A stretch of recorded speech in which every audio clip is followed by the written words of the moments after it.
विज्ञान विषय के साथ। क्लास 8 की साइंस की सीरीज में हम लोग आज चैप्टर 7 को स्टार्ट कर रहे हैं और चैप्टर का नाम है रिप्रोडक्शन इन ऑर्गेनिज्म, जीवों में जनन या प्रजनन। सबसे पहले हम लोग ये जानेंगे कि रिप्रोडक्शन यानी प्रजनन या जनन क्या होता है। तो किसी भी जीव के द्वारा अपने समान नए जीव उत्पन्न करना ही क्या है, रिप्रोडक्शन है। Reproduction is the process through which organism produce their young one. इसके बाद हम लोग देखेंगे टाइप ऑफ रिप्रोडक्शन। रिप्रोडक्शन के दो प्रकार हैं। पहला है असेक्सुअल रिप्रोडक्शन यानी अलैंगिक जनन, दूसरा है सेक्सुअल रिप्रोडक्शन यानी कि लैंगिक जनन। अलैंगिक जनन जो है ये ऐसा रिप्रोडक्शन होगा जिसमें मेल और फीमेल दोनों रिप्रोडक्टिव पार्ट की जरूरत नहीं होगी। इसमें किसी एक पेरेंट बॉडी से ही रिप्रोडक्शन की प्रोसेस कंप्लीट हो जाती है। ठीक है। अलैंगिक जनन के प्रकार जो है वो 3 प्रकार हैं आपके सिलेबस में। पहला है बडी, ठीक है, दूसरा है फिजन और तीसरा है मल्टीपल फिजन। हम लोग जानेंगे पहले फिजन को। फिजन जो है ये किसमें पाया जाता है, अमीबा में। अमीबा जो है वो एक कोशिकीय जीव है। कैसा है, एक कोशिकीय जीव है। होता क्या है, जब इसकी सेल बड़ी होगी, मैच्योर हो जाएगी, इसमें क्या होगा, डिवीजन। डिवीजन होने के लिए इसमें पहले होता है क्या, साइटोप्लाज्म और न्यूक्लियस का डिवीजन। तो ये क्या होगा, सेल इसकी डिवाइड करेगी। पहले सेल का डिवीजन ना होके इसके साइटोप्लाज्म और न्यूक्लियस का डिवीजन हो रहा है और इसके बाद डिवाइड करके ये 2 भागों में क्या होती है, टूट जाती है। एक पेरेंटल अमीबा से 2 डॉटर अमीबी बन जाती है। ये प्रोसेस क्या है, फिजन। ठीक है, यानी कि विखंडन। एसेक्सुअल रिप्रोडक्शन का ये एग्जांपल है। इसके बाद हम लोग समझेंगे किसको, बर्डिंग को। ये हाइड्रा की प्लांट बॉडी है, ठीक है, सॉरी ये हाइड्रा है, ठीक है। ये इसके छोटे छोटे इसके साइड से क्या होता है, जब ये मैच्योर होता है तो एक छोटा सा उभार निकल जाता है और ये उभार टाइम के साथ ग्रो करता है और ग्रो करने के बाद क्या होता है, बड़ा हो जाता है और एक टाइम आने के बाद ये उभार क्या होता है, पूरी तरह से मैच्योर होगा और जब ये पूरी तरह से क्या होगा, मैच्योर हो जाएगा। मैच्योर हो जाने के बाद ये क्या होगा, इसकी जो पेरेंटल बॉडी है उससे क्या होगा, डिटैच होगा और डिटैच हो जाने के बाद एक नए हाइड्रा का निर्माण कर देगा। ठीक है, देखिए ये पेरेंटल बॉडी है, यहाँ आउटग्रोथ बना, ठीक है। थोड़े टाइम बाद ये और बड़ा हुआ और बड़ा होने के बाद ये क्या होगा, मैच्योर होगा। अब ये अपनी जो भी प्रोसेस है, भोजन लेना, बना, जो भी है, पकड़ना, ये सब खुद करने के लिए कैपेबल हो जाएगा। उसके बाद अब ये क्या होगा, पेरेंट से अपने अलग हो जाएगा और एक नए हाइड्रा का निर्माण करेगा। हमारी सोसाइटी में ऐसे ही हो रहा है ना। बच्चे जब बड़े हो रहे हैं, सेल्फ डिपेंड हो जा रहे हैं, पेरेंट्स से क्या हो रहे हैं, अलग हो जा रहे हैं। तो वही प्रोसेस इनमें भी क्या होती है, फॉलो होती है।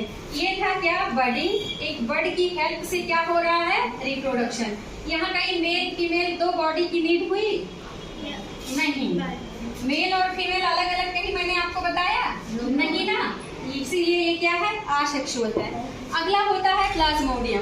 प्लाज्मोडियम जो है वो क्या है, ये भी एक कोशिकीय जीव है। यही प्लाज्मोडियम आप में, हम में क्या करता है, स्पीशीज डिसेंट्री क्या करता है, काज करेगा। इसमें जो है वो होता है मल्टीपल फिजन, मतलब इसका साइटोप्लाज्म और न्यूक्लियस कई टुकड़ों में डिवाइड होगा। जब न्यूक्लियस कई टुकड़ों में डिवाइड होगा तो हर एक टुकड़े के चारों तरफ साइटोप्लाज्म क्या होगा, कलेक्ट हो जाएगा और हर एक न्यूक्लियस का पार्ट एक नए प्लाज्मोडियम का निर्माण कर देगा। एक ही न्यूक्लियस बहुत सारे पार्ट में डिवाइड हो रहा है, इसीलिए ये क्या है, मल्टीपल फिजन। ये था एसेक्सुअल रिप्रोडक्शन का पार्ट। थोड़ा सा हम लोग सेक्सुअल रिप्रोडक्शन को भी जान लेते हैं, बाकी डिटेल में अगले दिन देखेंगे। सेक्सुअल रिप्रोडक्शन का मीन्स हुआ लैंगिक जनन। इस टाइप के रिप्रोडक्शन में मेल रिप्रोडक्टिव ऑर्गन और फीमेल रिप्रोडक्टिव ऑर्गन दोनों की आवश्यकता होती ही होती है। कोई एक अकेले रिप्रोडक्शन नहीं कर सकता है, ठीक है। मेल रिप्रोडक्टिव ऑर्गन जो होगा वो क्या होता है, स्पर्म होता है और फीमेल रिप्रोडक्टिव ऑर्गन जो होता है वो ओवम होता है। मेल रिप्रोडक्टिव ऑर्गन में और भी पार्ट हैं। रिप्रोडक्टिव सिस्टम को जब हम देखेंगे उसमें से क्या है, टेस्टिस जो मेन है, इसी में स्पर्मेटोजेनेसिस की प्रोसेस होगी और स्पर्म का निर्माण होगा। उसके अलावा वास्ट डिफरेंस हैं जो स्पर्म बनने के बाद उसे एक जगह से दूसरी जगह ले जाते हैं। और ये है पेनिस, ये क्या होता है, कॉपुलेटरी ऑर्गन। इसी के थ्रू स्पर्म क्या होते हैं, फीमेल रिप्रोडक्टिव ऑर्गन में रिलीज होते हैं। आई बात समझ में? ये तीन मेन है मेल रिप्रोडक्टिव में। अगला जो है वो फीमेल रिप्रोडक्टिव पार्ट को हम लोग देखें। टेस्टिस में स्पर्म के फॉर्मेशन की प्रोसेस क्या कहलाती है, स्पर्मेटोजेनेसिस। याद रखिएगा कौन सी प्रोसेस है, स्पर्मेटोजेनेसिस। फीमेल रिप्रोडक्टिव सिस्टम का मेन पार्ट ओवम तो है ही, लेकिन इसके और पार्ट जो एसेसरी हैं, ये देखिए ओवरी। कल आपको बताई थी मैं कि जो यूट्रस है, यूट्रस के दोनों साइड एक एक ओवरी होती है, एक पेयर होती है, ठीक है। वैसे ही टेस्टिस भी पेयर में ही है। तो ओवरी जो है ये मेन पार्ट हो गया। इसके अलावा ओविडक्ट, ओवम के फॉर्मेशन के बाद ओवम मूव होके किधर आएगा, यूट्रस की तरफ आएगा, ठीक है। फैलोपियन ट्यूब ही ओविडक्ट का पार्ट होता है। इसी फैलोपियन ट्यूब में मेल और फीमेल पार्ट दोनों का फ्यूजन होता है। ये सब कल डिटेल में हम लोग जानेंगे, ठीक है। उसके बाद वो फ्यूजन होने के बाद इम्प्लांटेशन कहाँ होता है, यूट्रस में होता है। अभी हम लोग बस ये जाने फीमेल रिप्रोडक्टिव के पार्ट कौन कौन से हैं, ओवरी, ओविडक्ट और यूट्रस। ओविडक्ट का ही पार्ट है फैलोपियन ट्यूब, ठीक है।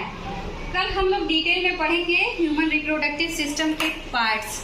मेल रिप्रोडक्टिव सिस्टम यानी कि जो पूरा स्पर्मेटोजेनेसिस की प्रोसेस है, और फीमेल रिप्रोडक्टिव सिस्टम ओजेनेसिस की प्रोसेस, उसके बाद फर्टिलाइजेशन कैसे होता है और इम्प्लांटेशन कैसे होता है।